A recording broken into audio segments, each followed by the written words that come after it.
Hi, I'm Weston. I love talking about the Rangers, and I'm here to talk about Game 35 of the regular season, where the Rangers win 5-3 over the New York Islanders in the final game leading into Christmas. I mean, I had to wear it at least once, right? So the Rangers win 5-3 over the Islanders in a very back-and-forth game where the Rangers continue to be the Rangers that works. And the Rangers that works is the come-from-behind, no quitting New York, yada yada, rah-rah Rangers. And, I mean, it gets your blood pressure going, but they win. So the Islanders would get on the board first in this game. Alexander Romanov has it along the blue line, takes a shot on net. Pretty nice stop by Igor Shesterkin. Kind of starts to deflect it towards the corner, but Andersley stops before it gets too far. Goes for a pass, and Ryan Lindgren's skate just perfectly through Igor Shesterkin's pads. This one isn't on Igor even a little bit. Honestly, I don't think any of the three goals that Igor allowed tonight are particularly his fault. And this one was just unlucky. For some reason, it feels like Ryan Lindgren is always scoring goals for teams that aren't the New York Rangers. What is this, like his 7th goal that he has scored for not us in his time here? It's kind of comical. It's 1-0 Islanders. But the Rangers would answer back later on in the first period. We had a lot of really good shots tonight. Ilya Samsonov held the Islanders in this game for a very, very long time.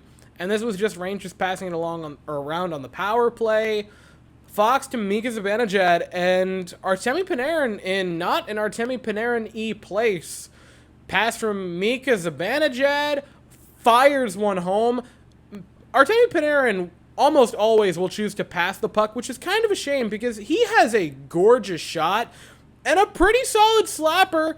I mean, Samsonov was a bit out of place here, so he had a wide open net to shoot at, but still, he buries it, and the Rangers tie the game. So you leave the first period tied 1 apiece, but early in the second period, Capo Caco along the blue line, just too cute with the puck. Josh Bailey, a nice defensive play, chips it to Matthew Barzal, who gets a breakaway.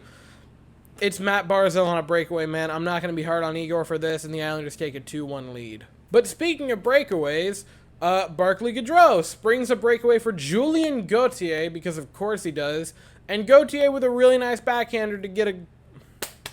But hey, speaking of breakaways, Barclay Goodrow springs Julien Gauthier for a breakaway, and he, with a really nice backhander, puts it home to tie the game at 2 apiece. But you get a little bit later on into the period, almost halfway through, the Islanders with a pretty nothing zone entrance, and Barzal passes back to Romanov, takes a shot on net, and there is approximately, I don't know, like 70 guys in front of Igor Shesterkin on this play. He can't see a thing. Like, I know that 6 of 9 sounds horrible. The 3 goals were just point blank. I would say that at the very least, 2 of them were just not on Igor at all. I will not put breakaways on goalies. I just simply will not do that.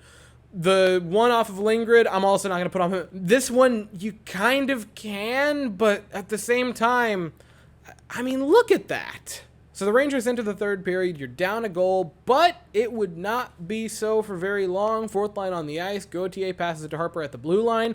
He gives it back to Gauthier, and he just takes a shot on net. Barclay Goodrow tips it in. I think it bounced off of his, like, rib cage or stomach or abdomen area. It just bounces off of Goodrow, and it's in. That's Goodrow's 8th goal of the season, and the Rangers tie the game. Also, here's something neat for Barclay Goodrow. Last season, with 13 goals, 20 assists, 33 points, he set career highs in all of those marks, and he is on... Also, here's something neat for Barclay Goodrow. Last season, with 13 goals and 33 points, he set career highs in both of those numbers.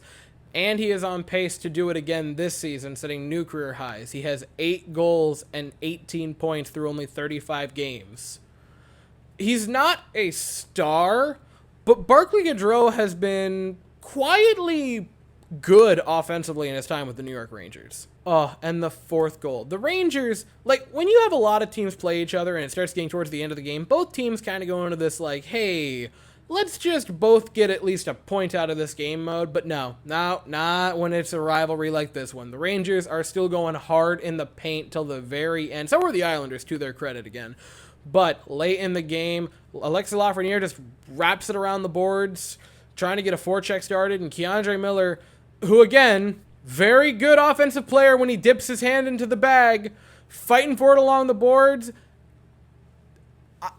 The most beautiful backhanded pass I have seen all season from maybe any player, at the very least by a Ranger, tape to tape from the boards to the other side of the net to Capo Caco, who buries it on a beautiful shot, and the Rangers, with under 3 to play, take the 4-3 lead. And Trocheck ices it with the empty netter to make it 5-3. Pretty solid empty net goal as far as empty net goals are concerned. And the Rangers get a final 2 points before the Christmas break. Overall for the game, I thought the offense looked good.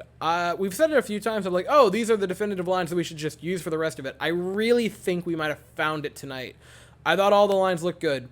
I thought the third line looked solid with Kreider, Trocheck, and VC. I thought the first line looked good. I liked Kravtsov with Mika and Panarin. The kids to men line, again, really, really solid. I love watching them. They are growing up before our very eyes. It's awesome to see. And even the fourth line I liked. I liked Gauthier with Gaudreau, to be quite honest. I thought they looked really, really good together. So we've said it many times. Please just, these are the lines. Stop playing with them. We have found it. The defense was very strange because I don't think the defense played particularly bad, but the 2 looks that allowed goals were really, really bad. The breakaway for Barzal was bad, and the, again, 50 people in front of Shesterkin play was bad. The first goal wasn't even the defense's fault, really. Like, that was just Lindgren trying to be in the way, and he was. He blocked the pass. Unfortunate where he blocked it too, but he blocked it. And then Shesterkin, again, I understand that 15 of 18 sounds real bad. I don't think he played poorly. I thought he had a few nice saves. Again, maybe you put the third goal on him, but the first 2 just, no. But heading into Christmas break, 8-1, and your only loss was this weird, till the end, 1-goal loss to the Penguins. You gotta feel pretty darn good about that. But that's it till after Christmas. The Rangers play again next Tuesday, the 27th, against the Washington Capitals, still in Madison Square Garden. The game's at 7 o'clock Eastern, and I'll be here afterwards to talk about it. But that's all I have to say for the video, so if you enjoyed, please consider to like and subscribe. Thank you all so very much for watching. I hope you all have an absolutely fantastic day, and as always, go Rangers.